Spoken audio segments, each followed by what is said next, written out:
Hello अस्सलाम वालेकुम, कैसे हो आप लोग। आज हम बात करेंगे हॉलैंड के वर्क परमिट के बारे में।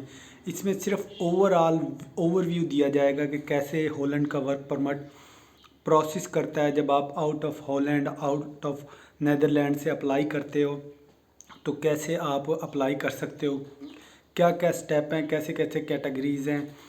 तो सारी उस ओवरव्यू के बारे में बताया जाएगा कि हॉलैंड के वर्क परमिट के बारे में। हॉलैंड के वर्क परमिट में जो सबसे पहली चीज़ है वो है आपकी एजुकेशन।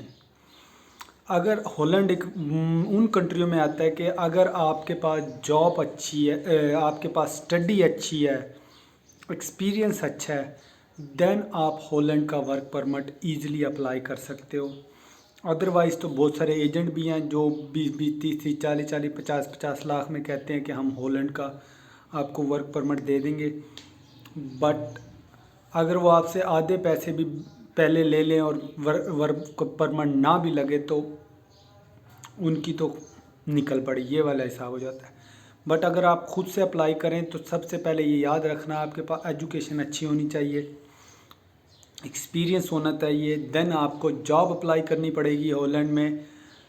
अगर आपको कोई एम्प्लॉय, डच एम्प्लॉय अगर आपको एक्सेप्ट कर लेता है आपकी सीवी को देखकर, आपका इंटरव्यू लेके, देन वो आपसे डॉक्यूमेंट्स मांगेगा, या तो अपने पासपोर्ट की फ्रंट कापी, या आपके पासपोर्ट के साथ जो साइन वाली जगह कापी होती है वो, या फिर आपके पासपोर्ट के जितने भी ब्लैंक पेज हैं वो सारे।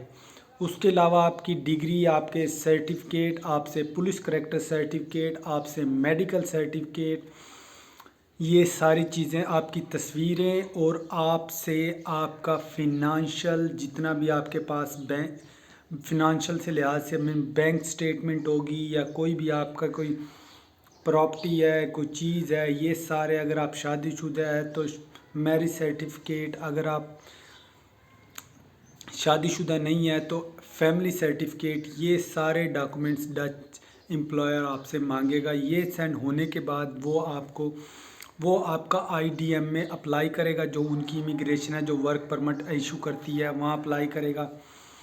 उधर आपका वो सारा प्रोसेस उसका ही होगा, आपका नहीं होगा। वो आपको एक इनविटेशन लेटर और शॉर्ट टर्म वीज़ा इशू करवा के देगा, 2 पेपरों का।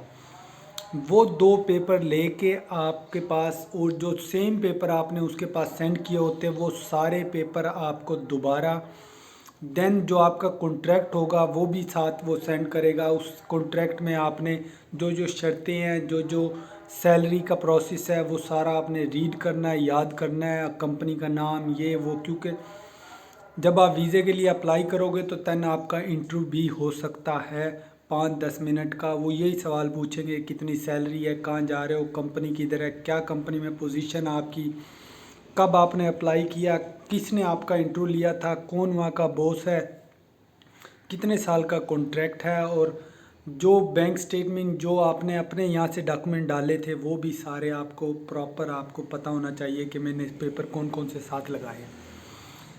लगाने के बाद, इंटरव्यू लेने के बाद वो आपका वीज़ा सबमिशन हो जाएगा। उसके बाद वो आपको 25 दिन, 1 महीना, 2 महीने, उम्मीद है कि जब ये सारा प्रोसेस, अगर पीछे से आपको इनविटेशन और वर्क परमिट होगा तो आपको इंट्री वर्क वीज़ा लगेगा। इंट्री वर्क वीज़ा लेकर आप वहाँ इंट्री करोगे, देन आप वहाँ जाके वो उसकी कॉपियाँ अपने डच एम्प्लॉय को दोगे, वो आपके पासपोर्ट पे, देन अगेन 1 साल का कंट्रैक्ट होगा, या 2 साल का, या 5 साल का, तो आपको वर्क परमिट इशू करा के देगा।